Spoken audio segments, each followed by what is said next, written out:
And coming up here, school busing loomed large in the first Democratic presidential debate. But what are the facts about what the desegregation efforts in the wake of Brown versus Board of Education really were? We talk with the social scientist who's done the work. That's next, and this is Bloomberg.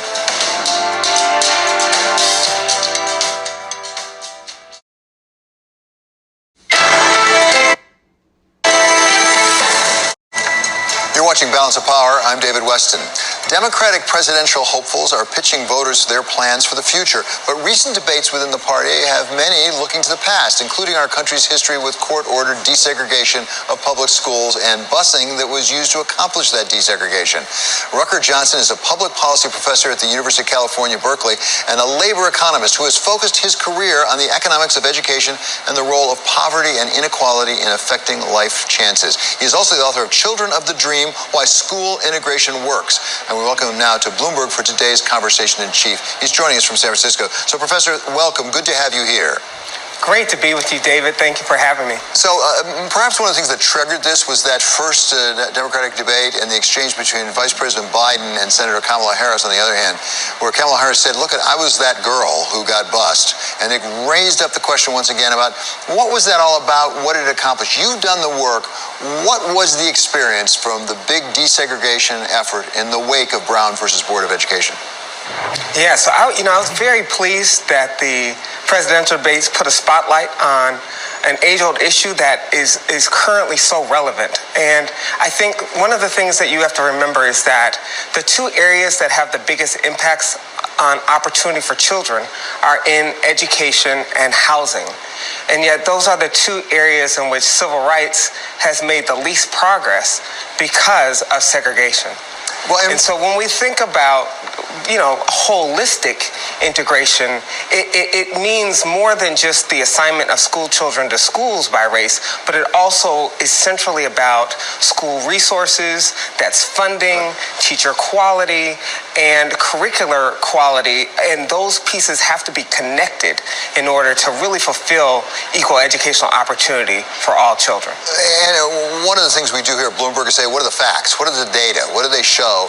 And you have done a fairly extensive study here, and you said, obviously, we can't do an experiment where we have a control group that says you don't get the benefit somebody else does. But because some children did get the benefit, some didn't, you could actually go through the historical data and say where there was and was not a difference between people who were subject to the desegregation efforts and those who weren't. What did you find? Yeah, so the ability to use high-resolution data that leads to allowing you to follow children from birth to adulthood and really using that kind of microscope with granular detailed data, connecting the school conditions and the timing of school reforms, it really brings into sharp focus the impacts and long-run returns to investments in school integration, school funding reforms, as well as investments in early pre-K. But what would be missed is if we didn't recognize the long time horizon in which after Brown, a whole decade passed before significant integration efforts occurred. And so it's really this acceleration of integration efforts that happened after the Civil Rights Act of 1964 put teeth in enforcement. And it's really this period, really only about a 10 to 15-year window in which significant integration efforts occurred. And it's that window that really creates this ability to contrast conditions route through policy that equalized and leveled educational opportunities for black and white children, and much more narrowed the access to school spending and other aspects of that are critical for kids. Okay, those are the inputs. Let's talk about the outcomes for a moment, and specifically talk about educational attainment, talk about wealth versus poverty, and talk about incarceration.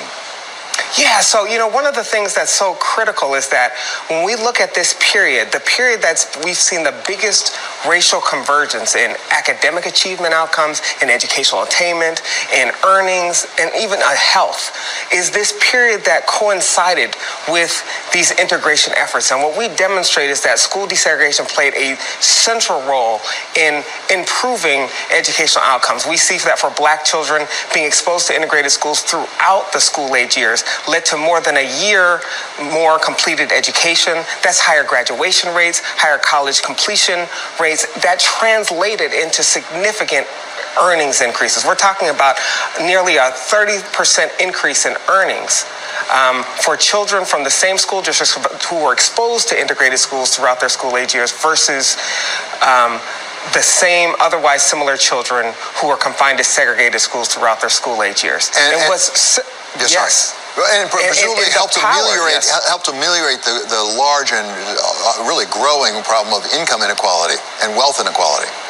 Yes, so what we saw is that then led to, it was strong enough to really break the power or the intergenerational cycle of poverty, that we saw a significant reduction in poverty. And then that actually we see that those policy tools, that the early antecedents to criminal involvement are often poor access to quality schools. And so we actually see that access to school funding, access to integrated schools, and access to quality pre-K, that in combination, what we see is that translated into improvements along all of those dimensions. And those weren't coming at the expense of whites or affluent children, but rather really narrowing the achievement gap. So when we look at, say, the symptoms of a poorly functioning education system, it's important not to confuse the symptoms of achievement gaps from the disease, which is the gaping educational opportunity gaps across race and class lines that occur when we neglect these efforts to integrate. So, Professor, this in many ways is a very encouraging story. So what stopped it? Yeah, so, there's this big narrative that school desegregation efforts were a failed social experiment, that school spending doesn't matter, that pre-K investments don't have long-run returns. But that's simply not borne out by the facts. The facts are that what we failed in was continuing to pursue those integration efforts, failing to continue to invest equitably in our schools, and not investing early enough in the pre-K years. And so there's a number of factors that have led to the resegregation of schools, that we reached peak integration levels in the late 80s, 1988 to be exact. And in each year since, we've seen an acceleration of resegregation of schools that are really driven by a number of factors, but I'm just going to outline a few of them, David. First, we see that there's been a significant residential segregation, economic segregation, that has led to a greater concentration of poverty in schools, that families with children that have resources are increasingly moving to outlying suburban areas. And so while in the earlier era, a vast majority of the school segregation was within school district boundaries, 2/3 of school segregation today is actually between school districts. Yeah, fascinating. And that really has an impact on what policy tools can be leveraged to address it. So Professor, finally, what could we do today? If you had all the power you needed, what could we do today to get us back on what you would see as the right track? So I think what has to be understood and appreciated is that the inequality is baked into the system.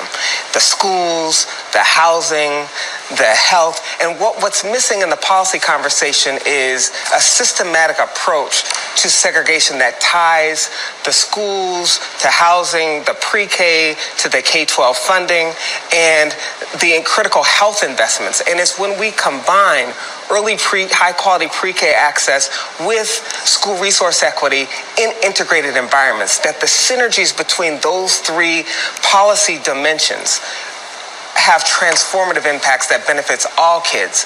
And what's relevant as well is in terms of confronting the issues of racial prejudice and racial intolerance that we're seeing surges in.